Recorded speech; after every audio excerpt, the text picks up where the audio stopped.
ಇನ್ನು news express ಸುದ್ದಿಗಳನ್ನು ನೋಡೋಣ. ನಾಳೆ ಬೆಂಬಲಿಗರ ಜೊತೆ ಸುಮಲತಾ ಅಂಬರೀಶ್ ಮಹತ್ವದ ಮೀಟಿಂಗ್. ಮೈಸೂರು ಲೋಕಸಭೆ ಕದನ ಗೆಲ್ಲುವುದಕ್ಕೆ ಸಿಎಂ ಸಿದ್ದರಾಮಯ್ಯ ರಣತಂತ್ರ. ಕಾಂಗ್ರೆಸ್ನಲ್ಲಿ ಚಿಕ್ಕಬಳ್ಳಾಪುರ, ಕೋಲಾರ ಅಭ್ಯರ್ಥಿ ಆಯ್ಕೆ ಮತ್ತಷ್ಟು ಕಗ್ಗಂಟು. ಇದೆಲ್ಲವನ್ನು ನೋಡೋಣ ಮೈಸೂರು ಮಹಾಯುದ್ಧ ನ್ಯೂಸ್ ಎಕ್ಸ್‌ಪ್ರೆಸ್ನಲ್ಲಿ.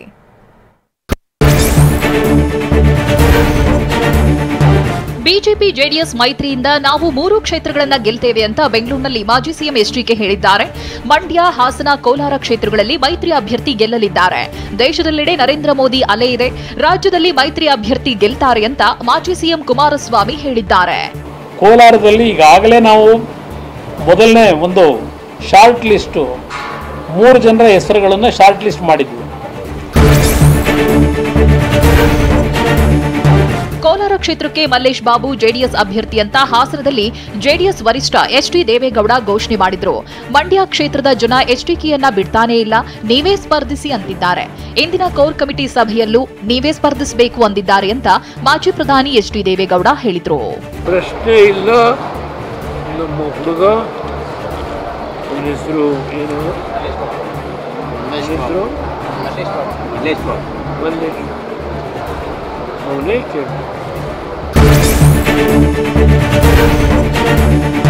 ಮಂಡ್ಯ ಲೋಕಸಭಾ ಕ್ಷೇತ್ರದ ಬಿಜೆಪಿ ಟಿಕೆಟ್ ಕೈತಪ್ಪಿದ್ದಕ್ಕೆ ಸುಮಲತಾ ಅಂಬರೀಶ್ ನಡೆ ಕುತೂಹಲ ಮೂಡಿಸಿದೆ. ಬೆಂಗಳೂರಿನಲ್ಲಿ ನಾಳೆ ಸಂಸದೆ ಸುಮಲತಾ ಸಭೆ ನಡೆಸುವ ಸಾಧ್ಯತೆ ಇದೆ. ಮುಂದಿನ ನಡೆ ಬಗ್ಗೆ ಆಪ್ತರು ಬೆಂಬಲಿಗರ ಜೊತೆ ಚರ್ಚಿಸಲಿದ್ದಾರೆ. ಮಂಡ್ಯದಲ್ಲಿ ಬಿಜೆಪಿ ಟಿಕೆಟ್ ಪಡೆಯಲು ಸುಮಲತಾ ಕಸರತ್ತು ನಡೆಸಿದ್ರು.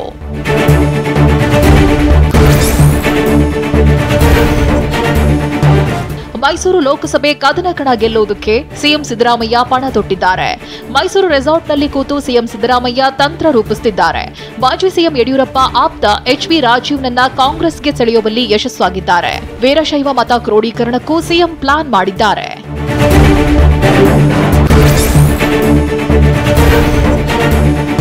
ಮೈಸೂರು ಕೊಡಗು ಗೆಲ್ಲೋಕೆ ಸಿದ್ದರಾಮಯ್ಯ ಹಠಕ್ಕೆ ಬಿದ್ದಿದ್ದಾರೆ. ಸಚಿವ ಮಹದೇವಪ್ಪ ಹಾಗೂ ವೆಂಕಟೇಶ್ ಜೊತೆ ಮಾತುಕತೆ ನಡೆಸಿದ್ದಾರೆ.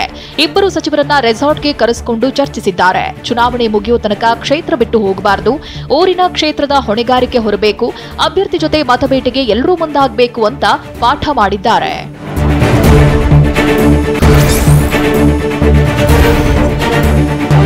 ಸಿಎಂ ಸಿದ್ದರಾಮಯ್ಯ ಕೈ ಬಲಪಡಿಸಲು ಕಾಂಗ್ರೆಸ್ ಸೇರುತ್ತಿದ್ದೇನೆ ಅಂತ ಬಿಜೆಪಿ ಮುಖಂಡ ಎಚ್ಪಿ ರಾಜೀವ್ ಹೇಳಿದ್ದಾರೆ.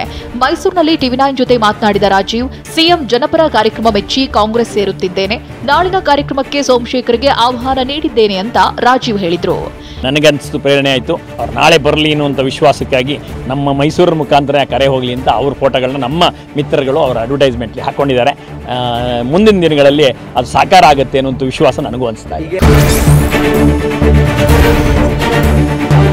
ಚಿಕ್ಕಬಳ್ಳಾಪುರ ಕ್ಷೇತ್ರಕ್ಕಾಗಿ ಕಾಂಗ್ರೆಸ್ನಲ್ಲಿ ಹಗ್ಗ ಜಗ್ಗಾಟ ಜೋರಾಗಿದೆ. ಖರ್ಗೆ ಅವರೇ ಚಿಕ್ಕಬಳ್ಳಾಪುರ ಟಿಕೆಟ್ ನನಗೆ ಕೊಡಿ ಅಂತ ವೀರಪ್ಪ ಮೊಯ್ಲಿ ಪಟ್ಟು ಹಿಡಿದಿದ್ದಾರೆ. 30 ನಿಮಿಷಗಳ ಕಾಲ ಖರ್ಗೆ ಜೊತೆ ಮೊಯ್ಲಿ ಚರ್ಚಿಸಿದ್ದಾರೆ. ಸದಾಶಿವನಗರ ಖರ್ಗೆ ನಿವಾಸದಲ್ಲಿ ಭೇಟಿಯಾಗಿ ಮಾತುಕತೆ ನಡೆಸಿದ್ದು, ಈ ವೇಳೆ ಕೆಪಿಸಿಸಿ ಅಧ್ಯಕ್ಷ ಡಿಕೆ ಮತ್ತು ಡಿಕೆ ಸುರೇಶ್ ಹಾಜರಿದ್ದರು ಎನ್ನಲಾಗಿದೆ.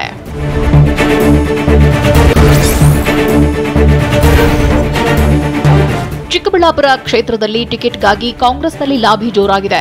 ಮೊಯ್ಲಿಗೆ ಎನ್ಎಚ್ ಶಿವಶಂಕರ್ ರೆಡ್ಡಿ ಸೆಡ್ ಹೊಡೆದಿದ್ದಾರೆ. ನಾನು ಸ್ಥಳೀಯ ಅಭ್ಯರ್ಥಿಗೆ ಮನ್ನಣೆ ನೀಡಿ ಅಂತ ಶಿವಶಂಕರ್ ರೆಡ್ಡಿ ಆಗ್ರಹ ಮಾಡಿದ್ದಾರೆ. ಚಿಕ್ಕಬಳ್ಳಾಪುರ ಜಿಲ್ಲೆಯಲ್ಲಿ ಕಾಂಗ್ರೆಸ್ ಪಕ್ಷ ಕಟ್ಟಿದ್ದೇನೆ, ಕಾಂಗ್ರೆಸ್ ಟಿಕೆಟ್ ನನಗೆ ನೀಡಿ ಅಂತ ಮನವಿ ಮಾಡಿದ್ದಾರೆ ಅಂತ ಹೇಳಲಾಗಿದೆ.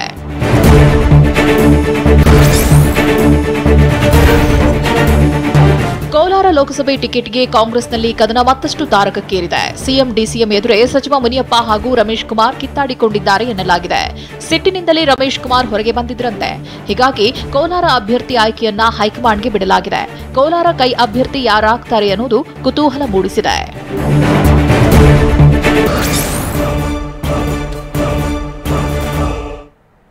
ಮೈಸೂರಿನಲ್ಲಿ ಕಾಂಗ್ರೆಸ್ ಆಪರೇಷನ್ ಆಟಕ್ಕೆ ಬಿಜೆಪಿ ರಿವರ್ಸ್ ಆಪರೇಷನ್ ಟಕ್ಕರ್. ಕಾಂಗ್ರೆಸ್ ಅಭ್ಯರ್ಥಿ ಲಕ್ಷ್ಮಣರನ್ನ ಜೈಲಿಗೆ ಕಳಿಸ್ತೇನೆ ಅಂತ ಪ್ರತಾಪ್ ಸಿಂಹ ಗುಡುಗು.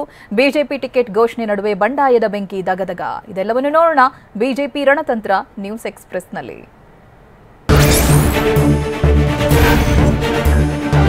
ತವರು ತವರು ಜಿಲ್ಲೆ ಮೈಸೂರಿನಲ್ಲಿ ಬಿಜೆಪಿ ಅಭ್ಯರ್ಥಿ ಯದುವೀರನ್ನ ಸೋಲಿಸಲು ಸಿಎಂ ಸಿದ್ದರಾಮಯ್ಯ ರಣತಂತ್ರ ರೂಪಿಸಿದ್ದಾರೆ. ಇದರ ಬೆನ್ನಲ್ಲೇ ಬಿಜೆಪಿ ಕೂಡ ಸೇರಿಗೆ ಸಭಾ ಸೇರುವಂತ ಪ್ರತಿತಂತ್ರದಲ್ಲಿ ತೊಡಗಿದೆ.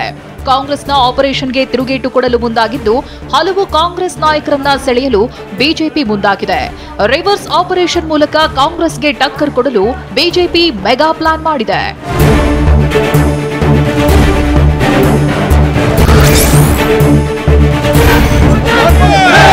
ನಾನು ಬಿಜೆಪಿಯಿಂದ ಅಭ್ಯರ್ಥಿಯಾದ ಬಳಿಕ ಅನೇಕ ಪ್ರಶ್ನೆಗಳನ್ನ ಎದುರಿಸಬೇಕಾದ ಅನಿವಾರ್ಯತೆ ಬಂತು ಅಂತ ಯದುವೀರ್ ಹೇಳಿದ್ದಾರೆ. ಮೈಸೂರಿನಲ್ಲಿ ನಡೆದ ಹಿಂದುಳಿದ ವರ್ಗಗಳ ಸಮಾವೇಶದಲ್ಲಿ ಮಾತನಾಡಿದ ಅವರು, ಮಹಾರಾಜರು ಯಾವ ಕಾರಣಕ್ಕೆ ರಾಜಕೀಯಕ್ಕೆ ಬಂದಿದ್ದಾರೆ ಅಂದ್ರು. ಇದೆಲ್ಲವನ್ನ ಹೊರತುಪಡಿಸಿ ಮೋದಿಯವರ ಕೆಲಸ ನಾನು ರಾಜಕೀಯಕ್ಕೆ ಬರಲು ಪ್ರೇರಣೆಯಾಯಿತು. ಎಲ್ಲಾ ಸಮಸ್ಯೆಗಳು ಮೋದಿಯವರೇ ಪರಿಹಾರ. ಮೋದಿಯವರ ಕೆಲಸ ಕಾರ್ಯವೈಖರಿ ನಮಗೆಲ್ಲಾ ಸ್ಫೂರ್ತಿ ಅಂತ ಯದುವೀರ್ ಹೇಳಿದ್ರು. ನಮ್ಮ ಅರಸು ಸಮುದಾಯ ಕೂಡ ಒಬಿಸಿ ಒಳಗೆ ಬರುತ್ತೆ ಅಂದ್ರು.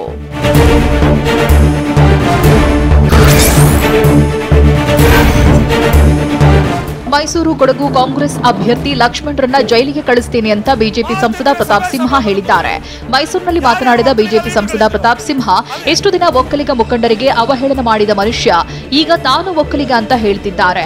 ಆತನ ವಿರುದ್ಧ 2 ಕ್ರಿಮಿನಲ್ ಮೊಕದ್ದಮೆ ದಾಖಲಿಸಿದ್ದೇನೆ ಅಂತ ಕಿಡಿಕಾರಿದ್ರು.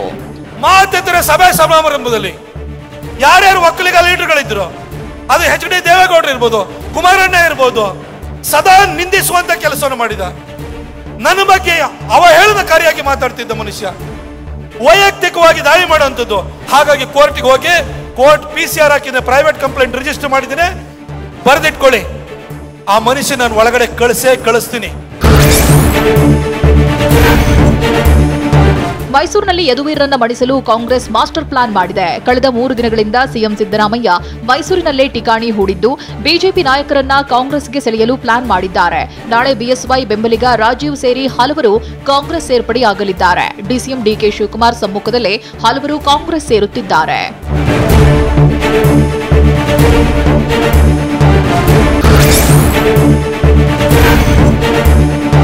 ಕಾಂಗ್ರೆಸ್ಸಿಗರ ಫ್ಲೆಕ್ಸ್ನಲ್ಲಿ ಬಿಜೆಪಿ ನಾಯಕ ಎಸ್ಟಿ ಸೋಮಶೇಖರ್ ಫೋಟೋ ರಾರಾಜಿಸ್ತಾ ಇದೆ. ಬಿಎಸ್ವೈ ಆಪ್ತ ಎಚ್ಬಿ ರಾಜೀವ್ ನಾಳೆ ಕಾಂಗ್ರೆಸ್ ಪಕ್ಷ ಸೇರ್ಪಡೆಯಾಗ್ತಿದ್ದಾರೆ. ಹೀಗಾಗಿ ಈ ಕಾರ್ಯಕ್ರಮದ ಫ್ಲೆಕ್ಸ್ನಲ್ಲಿ ಎಸ್ಟಿಎಸ್ ಫೋಟೋಗಳನ್ನು ಎಲ್ಲೆಡೆ ಹಾಕಲಾಗಿದೆ. ಇತ್ತೀಚೆಗೆ ಬಿಜೆಪಿಯಿಂದ ಸೋಮಶೇಖರ್ ಅಂತರ ಕಾಯ್ದುಕೊಂಡಿದ್ದಾರೆ. ಸಿಎಂ, ಡಿಸಿಎಂ ಹಾಗೂ ಸಚಿವರುಗಳ ಫ್ಲೆಕ್ಸ್ ನಡುವೆ ಸೋಮಶೇಖರ್ ಫ್ಲೆಕ್ಸ್ ಹಾಕಿರುವುದು ಕುತೂಹಲ ಮೂಡಿಸಿದೆ.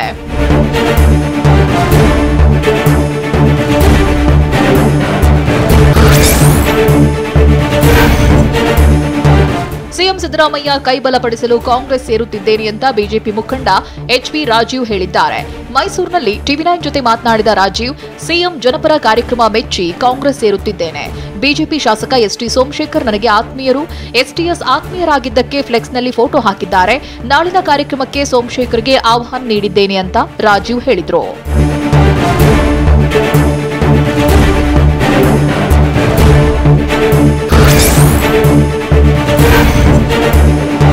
ಲೋಕಸಭೆ ಕದನಕ್ಕೆ ಟಿಕೆಟ್ ಘೋಷಣೆಯಾದ ಬೆನ್ನಲ್ಲೇ ಬಿಜೆಪಿಯಲ್ಲಿ ಅಸಮಾಧಾನ ಭುಗಿಲೆದ್ದಿದೆ. ಇದರ ಬೆನ್ನಲ್ಲೇ ದಾವಣಗೆರೆ ಭೇಟಿ ನೀಡಿದ್ದ ಮಾಜಿ ಸಿಎಂ ಬಿಎಸ್ ಯಡಿಯೂರಪ್ಪ ಅಸಮಾಧಾನಿತರ ಜೊತೆ ಕುಳಿತು ಊಟ ಮಾಡಿದ್ರು. ಗಾಯತ್ರಿಗೆ ದಾವಣಗೆರೆ ಬಿಜೆಪಿ ಟಿಕೆಟ್ ನೀಡಿದ್ದಕ್ಕೆ ನಾಯಕರು ಬೇಸರಗೊಂಡಿದ್ರು. ಹೀಗಾಗಿ ಮಾಜಿ ಸಚಿವರಾದ ಎಂಪಿ ರೇಣುಕಾಚಾರ್ಯ, ಎಸ್ಎ ರವೀಂದ್ರನಾಥ್, ಕರುಣಾಕರ್ ರೆಡ್ಡಿ ಜೊತೆ ಬಿಜೆಪಿ ಸಿಇಸಿ ಸದಸ್ಯ ಯಡಿಯೂರಪ್ಪ ಚರ್ಚೆ ನಡೆಸಿದ್ರು.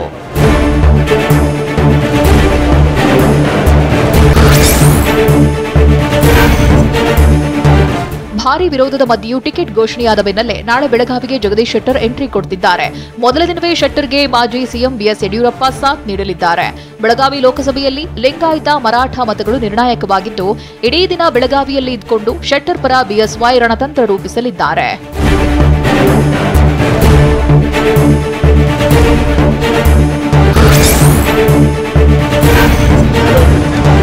ಹಾಸನದಲ್ಲೂ ಅಭ್ಯರ್ಥಿ ವಿಚಾರದಲ್ಲಿ ಮೈತ್ರಿ ಗೊಂದಲ ಮತ್ತಷ್ಟು ಮುಂದುವರೆದಿದೆ. ಹಾಸನದ ಜ್ಞಾನಾಕ್ಷಿ ಕಲ್ಯಾಣ ಮಂಟಪದಲ್ಲಿಂದು ನಡೆದ ಎಸ್ಸಿ/ಎಸ್ಟಿ ಕಾರ್ಯಕರ್ತರ ಸಮಾವೇಶದಲ್ಲಿ ಜಂಟಿ ಸಭೆಯಿಂದ ಬಿಜೆಪಿ ನಾಯಕರು ದೂರವೇ ಉಳಿದಿದ್ರು. ಸಮಾವೇಶದ ಬ್ಯಾನರ್ನಲ್ಲಿರೋ ಬಿಜೆಪಿ ಜೆಡಿಎಸ್ ನಾಯಕರ ಫೋಟೋ ಇದ್ರೂ ಸಹ ಯಾರೊಬ್ಬರೂ ಹಾಜರಿರಲಿಲ್ಲ. ಹಾಸನ ಮೈತ್ರಿ ಅಭ್ಯರ್ಥಿಯನ್ನ ಬದಲಿಸಬೇಕೆಂದು ಬಿಜೆಪಿ ಕಾರ್ಯಕರ್ತರು ಆಗ್ರಹಿಸಿದ್ದಾರೆ.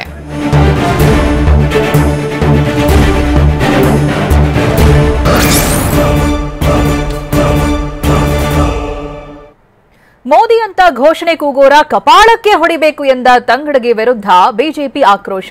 ಆಡುಭಾಷೆಯಲ್ಲಿ ತಂಗಡಗಿ ಹೇಳಿದ್ದಾರೆ ಎಂದ ಡಿಸಿಎಂ ಡಿಕೆ. ಲೋಕಸಭೆ ಚುನಾವಣೆ ನಂತರ ರಾಜ್ಯ ಸರ್ಕಾರ ಪತನ ಎಂದು ರಾಧಾ ಮೋಹನ್ ದಾಸ್ ಬಾಂಬ್. ಇದೆಲ್ಲವನ್ನು ನೋಡೋಣ ಮಾತಿನ ಸಮರ ನ್ಯೂಸ್ ಎಕ್ಸ್‌ಪ್ರೆಸ್‌ನಲ್ಲಿ. ಮೋದಿಯಂತ ಘೋಷಣೆ ಕೂಗುವಂತ ಯುವಕರ ಕಪಾಳಕ್ಕೆ ಹೊಡಿಬೇಕು ಎಂದು ಸಚಿವ ಶಿವರಾಜ್ ತಂಗಡಗಿ ವಿವಾದಿತ ಹೇಳಿಕೆ ನೀಡಿದ್ದಾರೆ. ತಂಗಡಿಗೆ ಹೇಳಿಕೆಗೆ ಬೊಮ್ಮಾಯಿ ತಿರುಗೇಟು ನೀಡಿದ್ದಾರೆ. ಸ್ವಲ್ಪ ದಿನದಲ್ಲಿ ಮತಗಳ ಮೂಲಕ ಜನರು ಕಪಾಳಕ್ಕೆ ಹೊಡಿತಾರೆ ಅಂತ ಟಾಂಗ್ ಕೊಟ್ಟಿದ್ದಾರೆ. ಸ್ವಲ್ಪ ದಿವಸ ತಡೀರಿ, ಜನ ಯಾರಿಗೂ ಮೋದಿ ಕಪಾಳ ಹೊಡಿ ಎಂದಿದ್ದಾರೆ. ಮತಗಳ ಮುಖಾಂತರ ಅವ್ರ ಕಪಾಳ ಮುಖ್ಯ ಆಗ್ತದೆ. ಕಾಂಗ್ರೆಸ್ನವರದ್ದು ಯಾವಾಗಲೂ ಹೊಡಿಬಡಿ ಸಂಸ್ಕೃತಿ ಅಂತ ಹುಬ್ಬಳ್ಳಿಯಲ್ಲಿ ಕೇಂದ್ರ ಸಚಿವ ಪ್ರಹ್ಲಾದ್ ಜೋಶಿ ಆಕ್ರೋಶ ಹೊರಹಾಕಿದ್ದಾರೆ. ಮೋದಿಯನ್ನ ಎಷ್ಟು ದ್ವೇಷ ಮಾಡ್ತಾರೋ ಜನ ಅಷ್ಟು ಮೋದಿಯನ್ನ ಪ್ರೀತಿಸ್ತಾರೆ ಅಂತ ತಂಗಡಿಗೆಗೆ ತಿರುಗೇಟು ನೀಡಿದ್ದಾರೆ. ಆನರೇಬಲ್ ಪ್ರೈಮ್ ಮಿನಿಸ್ಟರ್ ಅನ್ಲಿಕ್ಕೂ ಅವರಿಗೆ ಒಂದು ಗೌರವ ಸಾಲ್ತಿರಲಿಲ್ಲ. ಮಿಸ್ಟರ್ ಮೋದಿ ಅಂತ ಕರೆದು ಏಕವಚನದಲ್ಲಿ ಮಾತನಾಡಿ ಅಪಮಾನಿಸ್ತಾ ಇದ್ದರು. ಇವತ್ತು ಮೋದಿ ಅಂದವರನ್ನ ಕಪಾಳಿಗೆ ಹೊಡ್ರಿ ಅನ್ನುವಂಥ ಕರೆಯನ್ನು ಕೊಟ್ಟಿದ್ದಾರೆ. ಮೋದಿ ಮೋದಿ ಅನ್ನೋ ಯುವಕರ ಕೆನ್ನೆಗೆ ಬಾರಿಸಬೇಕು ಅಂತ ಹೇಳಿರೋ ತಂಗಡಗಿ ವಿರುದ್ಧ ಬಿಜೆಪಿ ಕೆಂಡಗಾರ್ತಿದೆ. ಸಚಿವ ಶಿವರಾಜ್ ತಂಗಡಿ ಹೇಳಿಕೆ ಖಂಡಿಸಿ ಚಿಕ್ಕಮಗಳೂರಿನಲ್ಲಿ ಬಿಜೆಪಿ ಕಾರ್ಯಕರ್ತರು ಪ್ರತಿಭಟನೆ ಮಾಡಿದ್ರು. ಆದ್ರಿಕ ಹೋಟೆಲ್ನಲ್ಲಿ ಕೆಜೆ ಜಾರ್ಜ್ ನೇತೃತ್ವದಲ್ಲಿ ನಡೆದಿದ್ದ ಸಭೆಗೆ ಮುತ್ತಿಗೆ ಹಾಕಲು ಯತ್ನಿಸಿದ್ರು.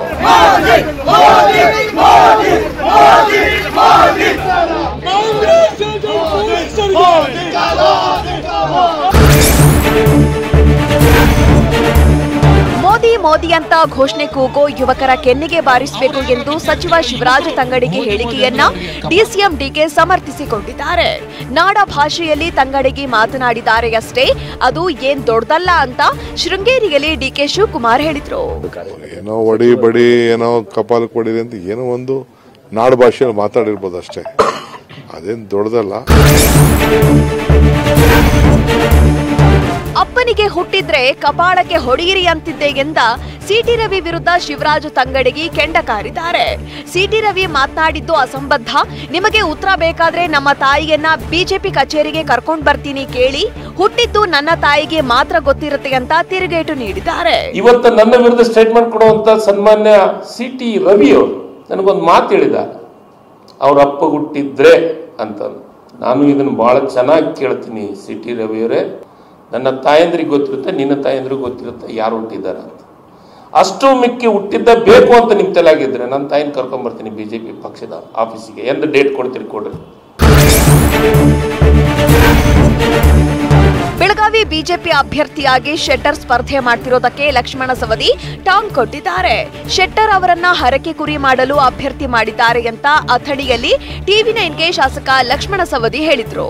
ಜಗದೀಶ್ ಶೆಟ್ಟರ್ ಅವರನ್ನ ಹರಕೆ ಕುರಿ ಮಾಡಲಿಕ್ಕೆ ಇವತ್ತು ಮಾಡಿರ್ತಕ್ಕಂಥದ್ದು. ಒಂದು ಕಡೆ ಬಹಳ ವ್ಯವಸ್ಥಿತವಾಗಿ ಭಾರತೀಯ ಜನತಾ ಪಕ್ಷದಲ್ಲಿ ಯಾರ್ಯಾರನ್ನ ಯಾವ ಥರದಲ್ಲಿ ಅವ್ರನ್ನ ಹತ್ತಿಕ್ಕಬೇಕು, ಮೂಲಿಗುಂಪು ರಾಜಕಾರಣದಲ್ಲಿ ಅವರನ್ನು ಅಸ್ತಿತ್ವವನ್ನು ಕಳೆದು ಹೋಗುವಂಥ ಒಂದು ವ್ಯವಸ್ಥಿತವಾಗಿರ್ತಕ್ಕಂಥ ಕೆಲಸ ನಡೆದಿದೆ.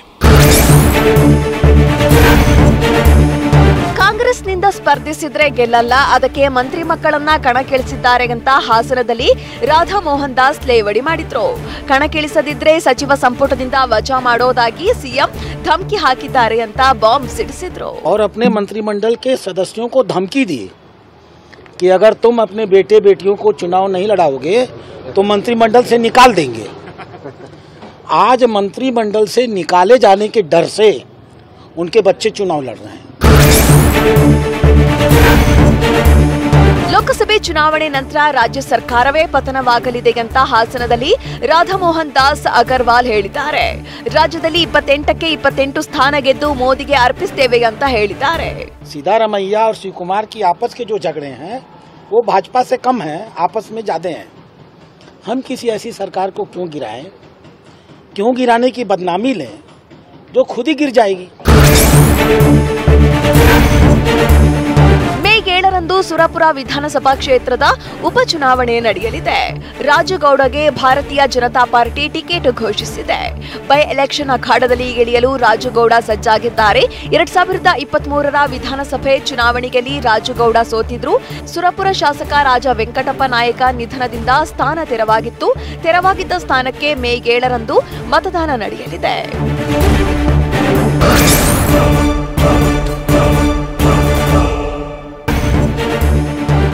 ಕಾಂಗ್ರೆಸ್ನಲ್ಲಿ ಸಿಎಂ ಕುರ್ಚಿ ಸದ್ದು ಮತ್ತೆ ಮುನ್ನೆಲೆಗೆ ಬಂದಿದೆ. ಪರೋಕ್ಷವಾಗಿ ಸಿಎಂ ಕುರ್ಚಿ ರೇಸ್ನಲ್ಲಿದ್ದೇನೆ ಅಂತ ಡಿಸಿಎಂ ಡಿಕೆ ಹೇಳಿದ್ದಾರೆ. ರಾಜಕಾರಣದಲ್ಲಿ ಯಾವಾಗ ಏನ್ ಬೇಕಾದ್ರೂ ಆಗುತ್ತೆ, ಯಾರಿಗೂ ಯಾವುದು ಶಾಶ್ವತವೇ ಅಲ್ಲ ಅಂತ ಖಾಸಗಿ ಚಾನೆಲ್ ಸಂದರ್ಶನದಲ್ಲಿ ಡಿಸಿಎಂ ಡಿಕೆ ಹೇಳಿರೋದು ಸಂಚಲನ ಸೃಷ್ಟಿಸಿದೆ. Become chief minister? Are you in the running? See, in politics, everything happens. Nothing is permanent for anyone. See, in politics, everything happens. Nothing is permanent for anyone. ಶಿವಮೊಗ್ಗದಲ್ಲಿ BJP ವಿರುದ್ಧ ಮಾಜಿ ಸಚಿವ ಈಶ್ವರಪ್ಪ ಬಂಡಾಯದ ಬಾವುಟ ಹಾರಿಸಿದ್ದಾರೆ. April 12ರಂದು Shivamogga ಸ್ವತಂತ್ರ ಅಭ್ಯರ್ಥಿಯಾಗಿ ನಾಮಪತ್ರ ಸಲ್ಲಿಸುತ್ತೇನೆ ಅಂತ ಕೆಎಸ್ ಈಶ್ವರಪ್ಪ ಹೇಳಿದ್ದಾರೆ. 25,000 ಜನರೊಂದಿಗೆ ಬಂದು ನಾಮಪತ್ರ ಸಲ್ಲಿಕೆ ಮಾಡುತ್ತೇನೆ. ಹರಿಹರ ಬ್ರಹ್ಮ ಬಂದ್ರೂ ಕೂಡ ಚುನಾವಣೆಯಲ್ಲಿ ಸ್ಪರ್ಧಿಸೋದು ನಿಶ್ಚಿತ ಅಂತ ಕೆಎಸ್ ಈಶ್ವರಪ್ಪ ಅಬ್ಬರಿಸಿದ್ದಾರೆ. 12ನೇ ತಾರೀಕು ನಾನು ನಾಮಿನೇಷನ್ ಫೈಲ್ ಮಾಡ್ತಾ ಇದ್ದೇನೆ. ಯಾಕೆ ಇವತ್ತು 12ನೇ ತಾರೀಕು ನಾಮಿನೇಷನ್ ಫೈಲ್ ಮಾಡ್ತೀನಿ ಅಂತ ಹೇಳ್ತಾ ಇದ್ದೀನಿ ಅಂತಂದ್ರೆ, ದೆಹಲಿಯಿಂದ ಬರಕ್ಕೆ ಶುರು ಆಗುತ್ತೆ ಕರೆಗಳು, ನಿಲ್ಬೇಡ ನಿಲ್ಬೇಡ ನಿಲ್ಬೇಡ ನಿಲ್ಬೇಡ. ಈ ಸಭೆ ನನ್ನ ಹೇಳ್ತಾ ಇದ್ದೇನೆ, ಬ್ರಹ್ಮ ಬಂದರೂ ಕೂಡ ಚುನಾವಣೆ ನಾನು ನಿಲ್ಲೋನೆ. ಮಾಜಿ ಸಿಎಂ ಬಿಎಸ್ವೈ ಬಿಜೆಪಿ ರಾಜ್ಯಾಧ್ಯಕ್ಷ ವಿಜಯೇಂದ್ರ ವಿರುದ್ಧ ಈಶ್ವರಪ್ಪ ಮತ್ತೆ ಗುಡುಗಿದ್ದಾರೆ. ಶಿಕಾರಿಪುರ ಕ್ಷೇತ್ರದಲ್ಲಿ ಬಿವೈ ವಿಜಯೇಂದ್ರ ತಿಡುಕಾಡಿ ಗೆದ್ರು. ಶಿಕಾರಿಪುರ ಕ್ಷೇತ್ರದಲ್ಲಿ ಅಪ್ಪ ಮಕ್ಕಳದ್ದು ವಿಚಿತ್ರ ರಾಜಕಾರಣ ಅಂತ ಕಿಡಿಕಾರಿದ್ರು. ಶಿಕಾರಿಪುರ ಜನ ಫೋನ್ ಮಾಡ್ತಾರೆ, ದಯವಿಟ್ಟು ಸರ್ ಇವ್ರು ಬಹಳ ವಿಚಿತ್ರ ರಾಜಕಾರಣ ಮಾಡೋರು ಅಪ್ಪ ಮಕ್ಕಳು, ಹುಷಾರಾಗಿರ್ರಿ ನನಗೆ ಹೇಳ್ತಾರೆ. ಬಿಎಸ್ವೈ ಮಕ್ಕಳು ರಾಜ್ಯದ ಜನರಿಗೆ ಮೋಸ ಮಾಡಿದ್ದಾರೆ ಅಂತ ವಾಗ್ದಾಳಿ ನಡೆಸಿದ್ರು.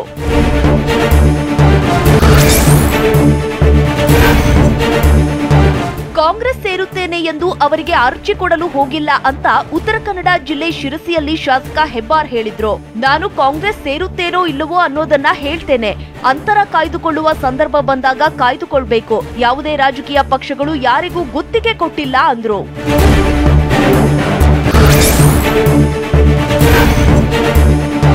ಮಾಜಿ ಶಾಸಕ ನಾರಾಯಣಗೌಡ ಕಾಂಗ್ರೆಸ್ ಸೇರ್ತಾರಾ ಅನ್ನೋ ಪ್ರಶ್ನೆ ಮೂಡಿದೆ. ಸಚಿವ ಚಲುವರಾಯಸ್ವಾಮಿ ಮೊದಲಿನಿಂದಲೂ ಹೇಳುತ್ತಾ ಬರುತ್ತಿದ್ದಾರೆ, 100% ಕಾಂಗ್ರೆಸ್ ಸೇರುತ್ತೇನೆ ಅಂತ ಅವರಿಗೆ ನಾನು ಹೇಳಿಲ್ಲ. ನಾನು ಇನ್ನೂ ತೀರ್ಮಾನ ತೆಗೆದುಕೊಂಡಿಲ್ಲ.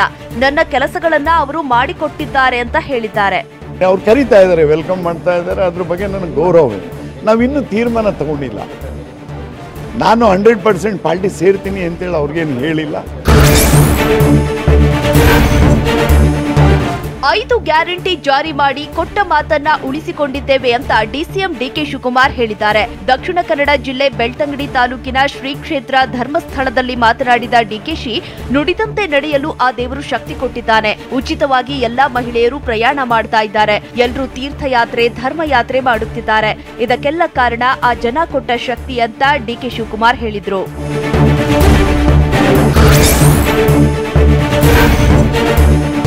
ತುಮಕೂರು ಲೋಕಸಭಾ ಕ್ಷೇತ್ರದಲ್ಲಿ ಕಾಂಗ್ರೆಸ್ ಅಭ್ಯರ್ಥಿ ಮುದ್ದಹನುಮೇಗೌಡ ಗೆಲ್ಲಬೇಕಿದೆ ಅಂತ ಗೃಹ ಸಚಿವ ಪರಮೇಶ್ವರ್ ಹೇಳಿದ್ರು. ತುಮಕೂರಿನಲ್ಲಿ ಮಾತನಾಡಿದ ಪರಂ, ಮುದ್ದಹನುಮೇಗೌಡರು ಸಜ್ಜನ ವ್ಯಕ್ತಿ, ವಿದ್ಯಾವಂತ, ನ್ಯಾಯಾಧೀಶರಾಗಿ ಕೆಲಸ ಮಾಡಿ 35 ವರ್ಷಗಳಿಂದ ಸಾರ್ವಜನಿಕ ಬದುಕಿನಲ್ಲಿ ಇದ್ದಾರೆ. ಇವರು ಸ್ಥಳೀಯರು, ಇಲ್ಲೇ ಮನೆ ಇದೆ, ಕ್ರಿಯಾಶೀಲ ವ್ಯಕ್ತಿ, ಹೀಗಾಗಿ ಅವರನ್ನ ಗೆಲ್ಲಿಸಬೇಕಿದೆ ಅಂತ ಪರಮೇಶ್ವರ್ ಮನವಿ ಮಾಡಿದ್ರು.